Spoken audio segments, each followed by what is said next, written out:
Okay, this is Net Packer from Virginia Beach, Virginia, part 4 of my vlog for the 11th Hour Doctor Who Season 5, Episode 1. Yeah, Sonic Screwdriver is green. Looked a lot like the Master Sonic Laser. Yeah, I guess that's something else I'm just going to have to get used to. Not a big deal, I was rather fond of the blue. Very much fond of the blue, but, well, you know. I guess you just kind of take it as it goes. All around good episode.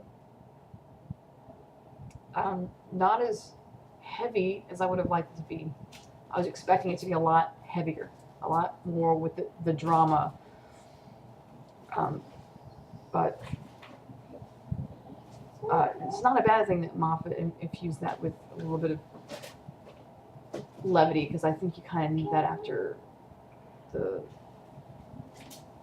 emotion of End of Time part 2, but not as much as he put in. I would have liked there, I guess I would like there to have been more Aiden, I would like there to have been more emphasis on the regeneration, the effect it was having on him, what he'd been through. But I guess he really did make a clean break from the past. He just decided to roll with it and move on. Not really much I can say about that. It's disheartening because I know the memories are in there. I know he remembers everything that he's done, everything he's been through. I'd like to see how he portrays that. Like I said, the oncoming storm portion of the personality. I really want to see how that goes. That's a very difficult aspect of the Doctor to play. Matt Smith can pull it off. I've got his back all the way.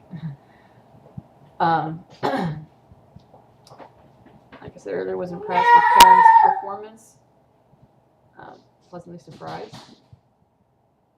Think she's going to do well. What else? Preview for the next upcoming episodes of Season 5. We got a Dalek of World War II. Looks like it's dressed in army fatigues with a Union Jack on its armor. A Cyberman, which probably fell through after Davros made the walls between worlds thin in Journey's End. Remember, the Cybermen fell through the cracks. And a couple of them showed up in 1851, and the Doctor had to deal with all of them then, which is probably why they wound up here.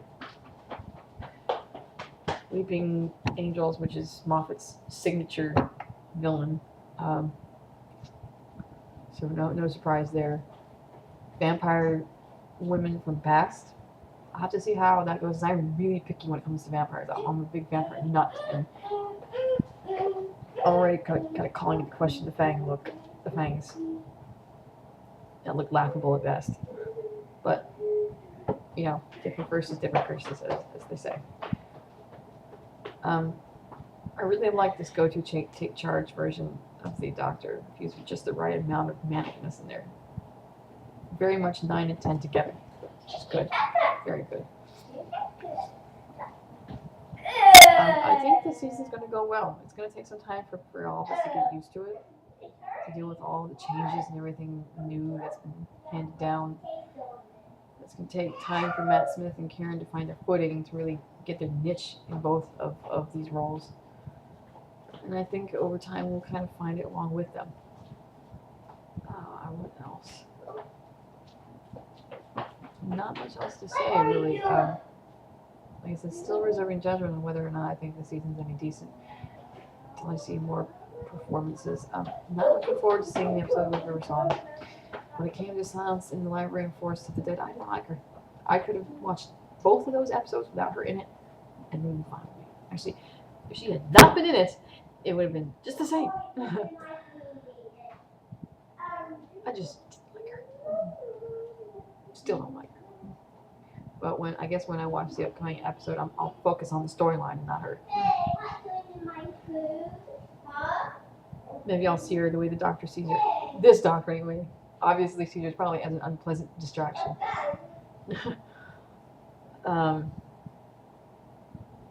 I could tell by watching his performance that there's not going to be any repeat performances from prior companions. I can already tell that right now.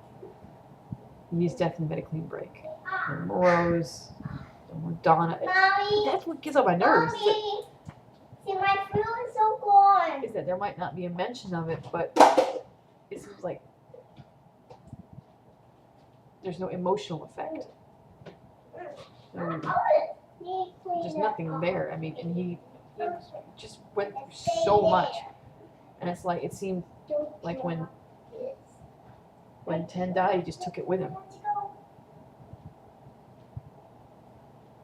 And 11's like a completely new man, which irks me to no end, because if they retain all the memories of everything that happened to them in the past, then that emotional impact should still be there.